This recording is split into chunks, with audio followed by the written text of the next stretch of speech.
Welcome to News Brief. Let's get you caught up on the news of the week. Well, the Steel National Championship Air Races in Reno ended tragically on Sunday. 2021 Rookie of the Year Aaron Hogue was killed in the crash of his L-29 Super Delphine jet. The accident occurred during the final jet gold race.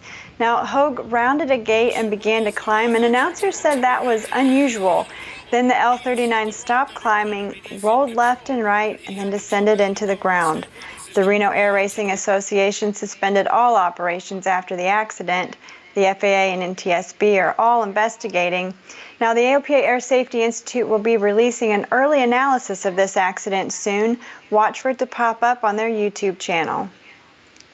And the Air Safety Institute has just released another early analysis, this of a fatal accident that unfortunately is putting more pressure on an already threatened airport.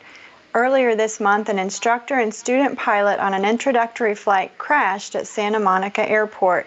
The Piper Sport took off from Santa Monica and cruised up and down the coast.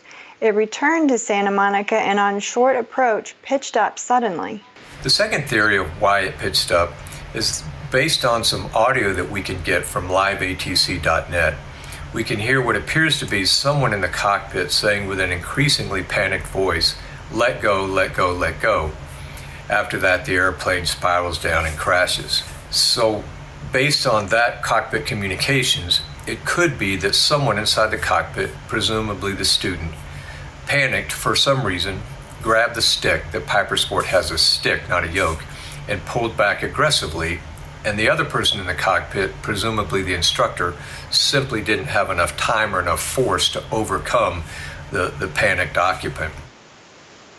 Well, you can watch the full analysis on the Air Safety Institute's YouTube channel. The link is in the description below. Now, as I mentioned at the beginning, this accident is being used by airport opponents as a reason to close the airport immediately. The city of Santa Monica and the FAA have a consent decree which allows the city to close the airport at the end of 2028. And the FAA has grounded Blue Origin's New Shepard spacecraft. Last week, the booster failed during an uncrewed flight. The capsule engaged its emergency system and flew away from the booster for a safe landing. The FAA and Blue Origin are investigating the cause of the accident.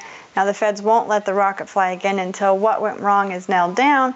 There's no indication yet of what effect, if any, this will have on Blue Origin's space tourism business. This was the first catastrophic failure of the New Shepard launch system since it started flying back in 2015.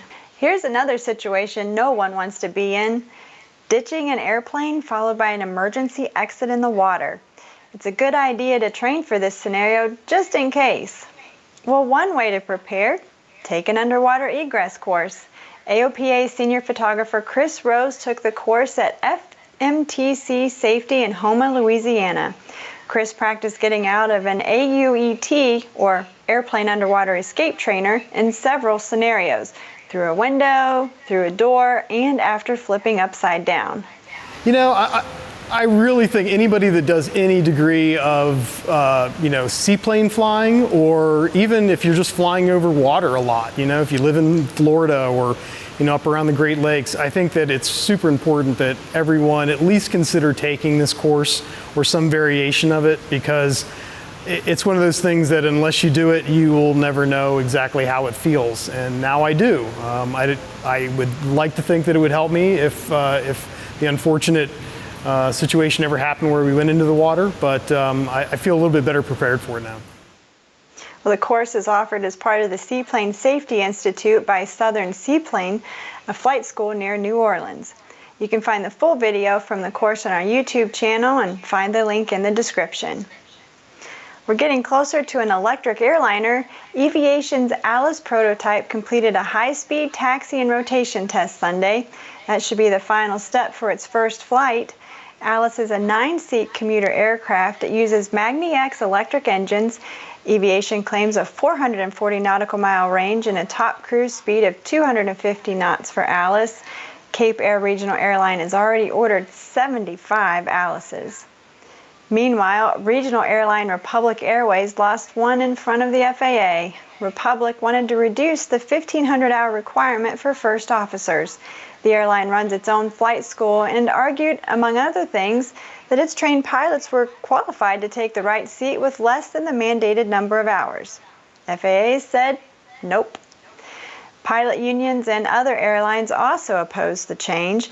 The 1,500-hour minimum for an air transport pilot certificate was put into place after the Colgan Air accident in 2013.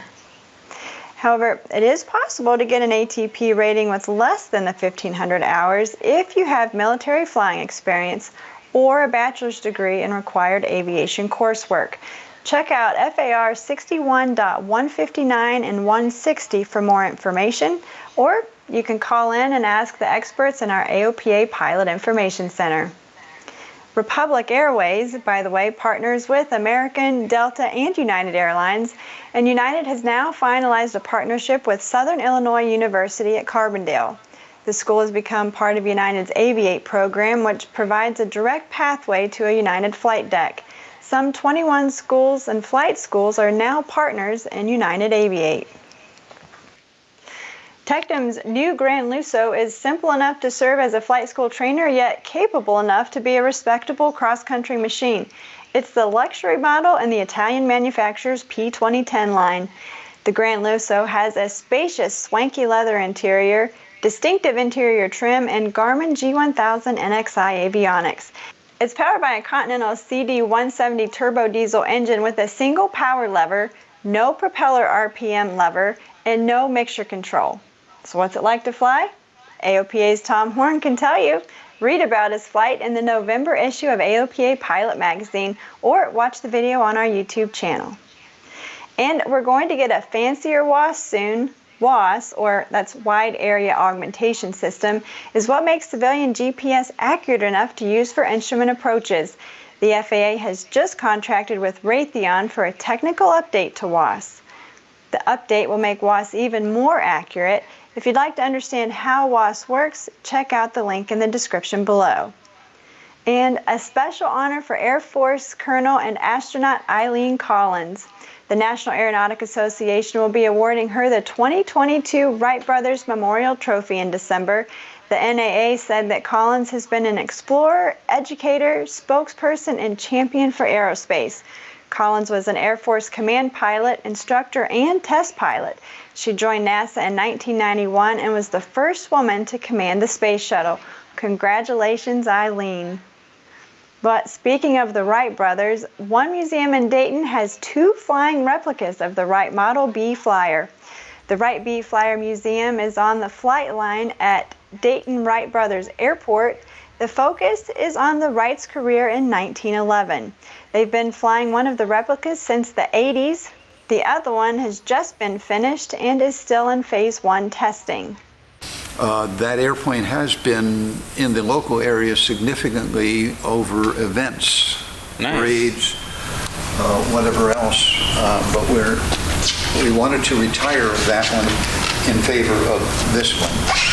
Principal difference is 3,000 pounds, 2,000 pounds. Okay.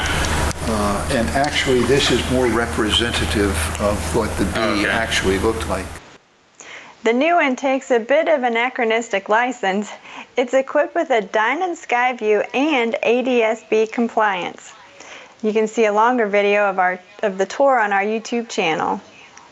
And that's it for News Brief this week. Please subscribe, like, and comment. And if you're not already an AOPA pilot, we'd love to have you join us.